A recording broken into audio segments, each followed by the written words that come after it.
Assalamualaikum warahmatullahi wabarakatuh. Teman-teman, pada review video kali ini di depan saya ini ada Honda Beat Eco yang permasalahannya itu dia untuk mesinnya itu ngebul tipis ya. Ngebulnya tipis tapi dia warnanya putih. Itu indikasi oli terbakar. Nah, ini untuk lebih jelasnya coba langsung saya hidupkan biar teman-teman lihat langsung.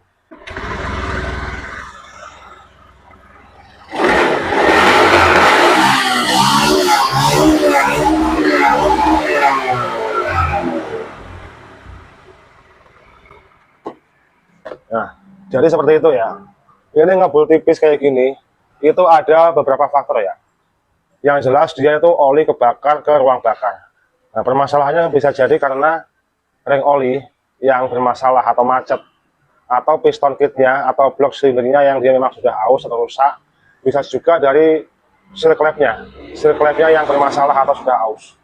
Nah, ini untuk pemeriksaan ini kita langsung pemeriksaan ke bagian mesin. Jadi nggak pakai lama, mesin ini langsung kita bongkar untuk mengecek komponennya lebih lanjut. Dan ini untuk mesin beatnya sudah saya turunkan teman-teman ya. Langsung saja kita bongkar untuk komponen-komponennya. Ini juga untuk bagian seal magnet, ini juga rembes oli di sini nih.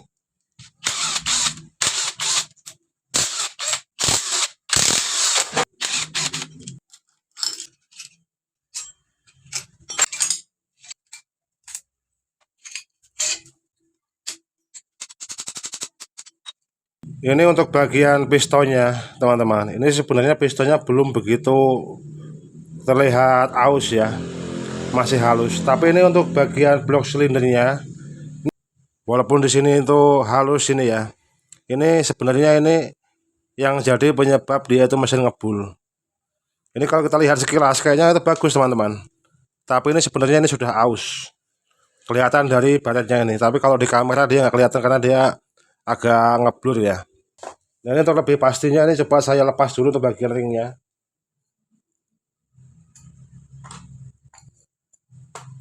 Nah, ini teman-teman ya.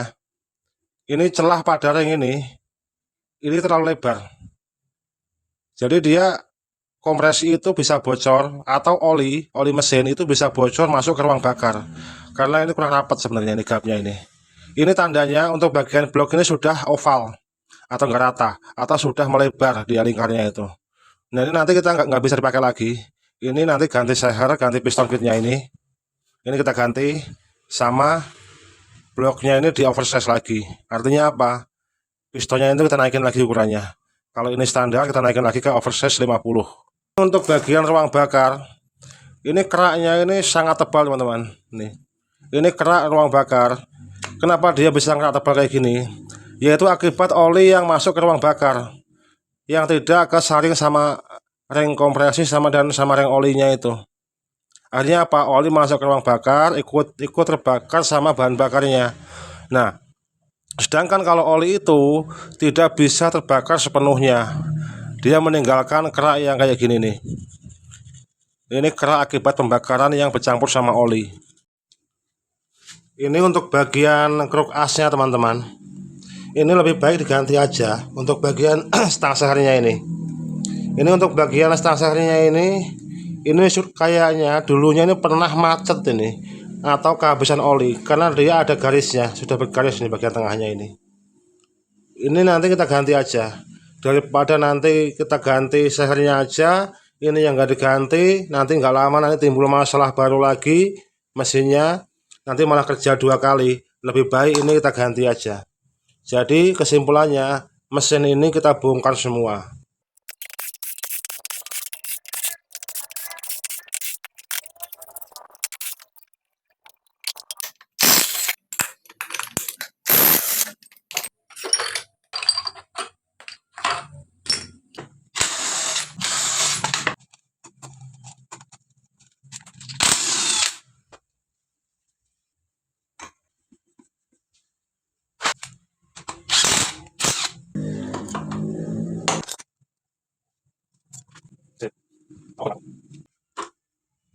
Dinding silinder yang sudah longgar itu bisa kita tes dengan cara memasukkan pistonnya kayak gini nih. Nah, ini piston kita masukkan. Nah, gini. Nah, ini kan longgar nih. Kalau kita hentak kayak gini, Nah, kita giniin aja, ini ketahuan ini. Kita goyang-goyang kayak gini, ini ada suara. Itu tandanya silinder ini sama piston ini sudah longgar.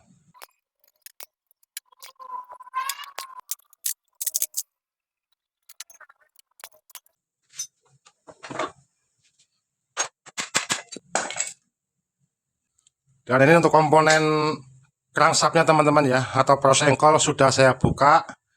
Nah, nanti yang diganti bagian ini aja nih, stang seher sama bearingnya ini.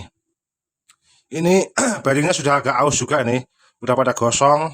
Yang ini juga udah kasar bunyinya. Bearing yang ini kita ganti aja supaya mesinnya nanti benar-benar halus suaranya. Oke, sekarang kita cuci semua, ini dibawa ke tukang bubut untuk diganti stang sehernya sama bloknya nanti di coulter. Ini untuk membersihkan kerak teman-teman ya, kerak residu dari oli ini. Ini kalau kita cuci menggunakan bensin, ini susah untuk membersihkan. Ini saya gunakan campuran thinner sama bensin.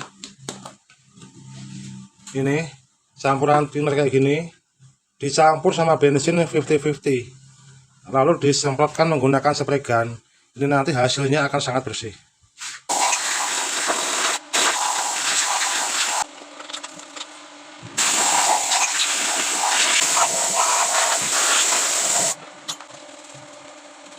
Dan ini hasilnya setelah dicuci menggunakan campuran bensin dengan thinner teman-teman ya.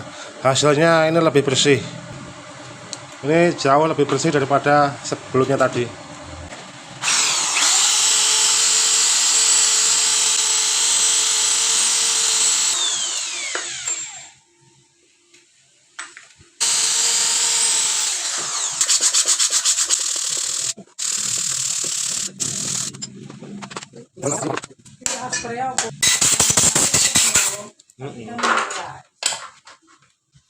Sekarang kita lanjutkan ke pemasangan bagian kruk as teman-teman ya. Ini untuk bit ini.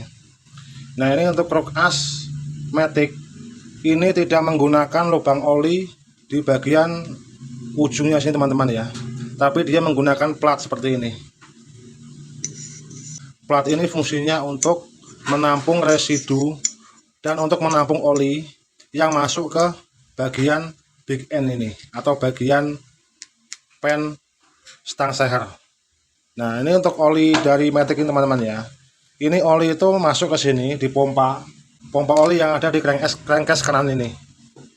Lalu oli itu masuk ke lubang yang ada di sini. Nah, setelah dia masuk lubang sini, itu dibagi dua.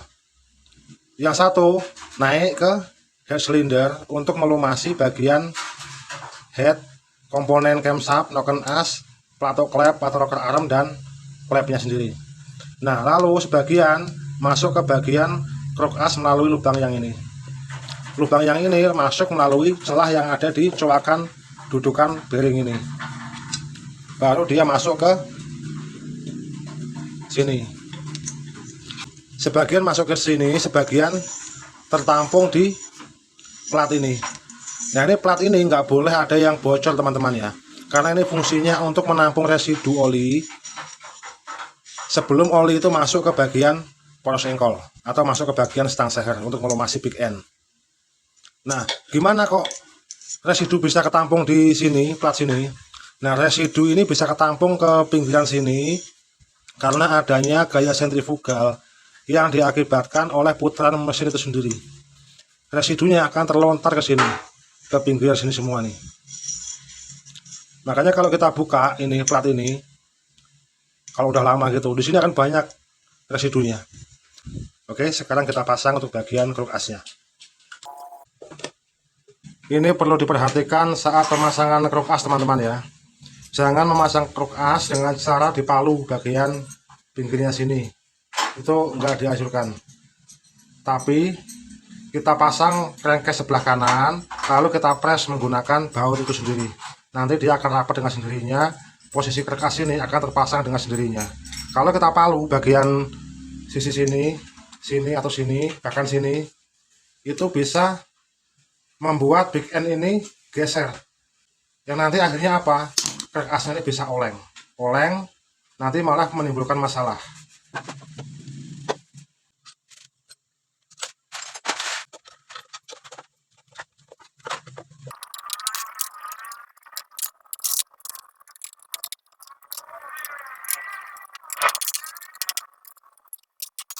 Nah sekarang tinggal kita rapatkan semua baut-bautnya, kita pasang semua. Nah ini untuk rekasnya ini kan ngunci ya. Nah ngunci dia karena dia ketekan satu sisi. Nah ini cara dia supaya nggak ngunci. Nah ini kita diriin dulu mesinnya. Nah ini kita pasang dulu baut CVT depan yang baut 22. Lalu kita pukul bagian sebelah sini. Cukup 2 kali pukul aja.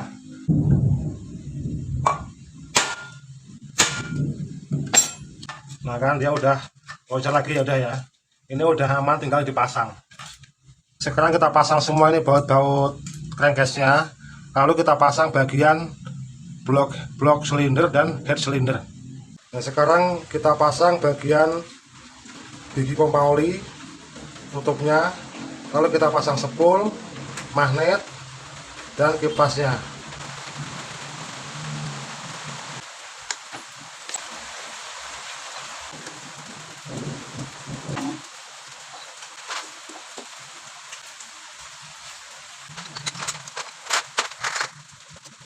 Nah,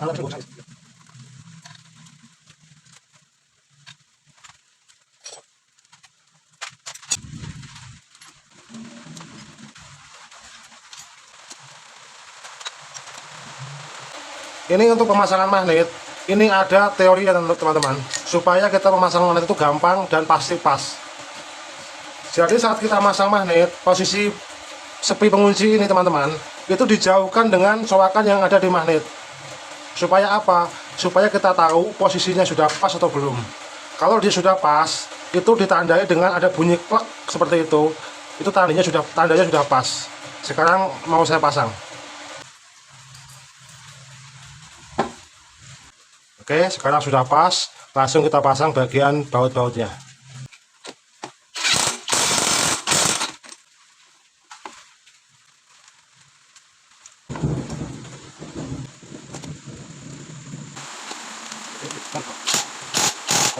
Perlu diperhatikan oleh teman-teman saat pemasangan piston kit atau ring piston atau piston itu sendiri. Nah ini piston itu ada banyak kodenya teman-teman ya. Ada yang menggunakan kode in, ada yang menggunakan kode panah atau titik. Nah ini untuk yang menggunakan kode in ini, posisinya menghadap ke katup hisap. Sedangkan yang bawahnya ini menghadap ke katup buang. Ada juga yang menggunakan tanda panah. Kalau tanda panah kayak gini misalkan ya, kayak gini. Nah ini tanda panah ini menghadap ke X, jangan ke in. Atau titik kayak gini juga sama, titik ini menghadap ke X atau ditandai dengan bedanya coakan di pistonnya ini. Coakan yang lebar ini menandai ke katup in atau posisi di atas. Coakan yang lebih sempit kayak gini ini menandai coakan ke katup X atau katup buang. Dan ini untuk pemasangan ring piston teman-teman ya. Ini saya pasang dulu ring pernya. Nah gini teman-teman, ini untuk ring oli. Ring oli itu jangan lupa menghadap ke in. Ini di sini gapnya kiri sama kanan. Ini ring oli. Nah kayak gini ya. Di sudut 45, sudut di antara 45 derajat kiri kanan. Sekarang ke ring kompresi 2. Ring kompresi 2 ini beda dengan ring kompresi 1 teman-teman ya. Ring kompresi 2 ini pemasangannya jangan kebalik. Ring kompresi 2 ini ada tandanya. Yang ada tandanya ini O50, itu artinya oversize 50. Itu tanda ini menghadap ke depan atau ke atas, jangan ke bawah. Begini jangan. Kenapa? Ring kompresi 2 ini sisinya atas sama sisi bawah itu beda. Sisi bawah lebih tajam karena fungsinya untuk membilas oli mesin yang masuk ke dinding silinder ini. Gitu. Jadi oli mesin yang ke dinding silinder itu dibilas menggunakan ring oli dan dimaksimalkan menggunakan ring kompresi 2. Jadinya apa? Ring kompresi 2 ini sisi yang bawah lebih tajam, jadi jangan kebalik ya. Yang ada tandanya ini menghadap ke depan atau ke atas. Nah sedangkan untuk ring kompresi 1 ini teman-teman ya, ring kompresi 1 ini bebas mau dipasang bolak-balik sama saja. Karena apa? Sisinya atas sama bawah sama. Ring oli menghadap ke in kiri kanan, ring kompresi menghadap ke X kiri kanan. Itu teman-teman ya.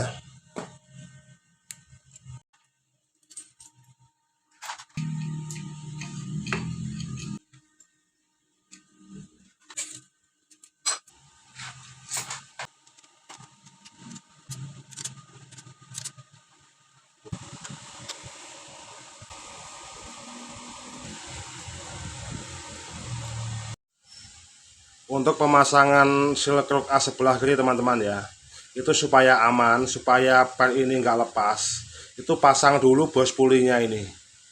Pasang bos pulinya, masukkan ke sini. Nah, seperti ini. Baru masukkan ke rumah silnya ini.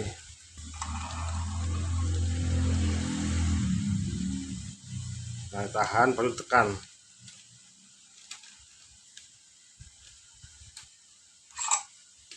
Oke, seperti itu ya caranya ya.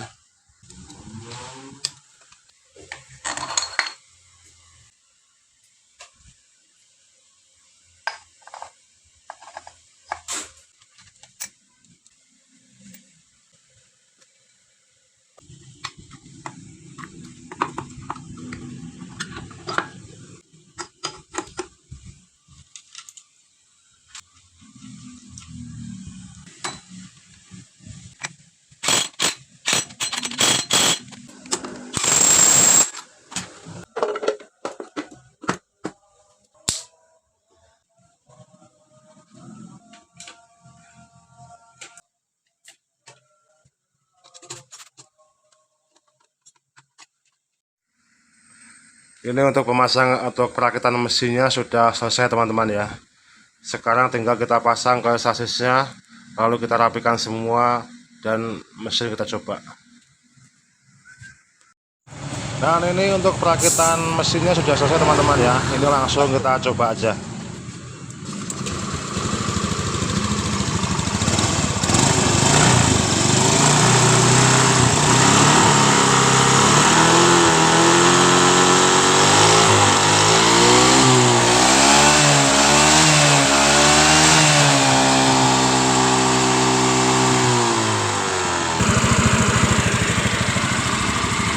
Untuk mesinnya sudah bisa hidup normal teman-teman ya. Dan untuk perbaikan kali ini alhamdulillah sukses. Saya akhiri, wassalamualaikum warahmatullahi wabarakatuh.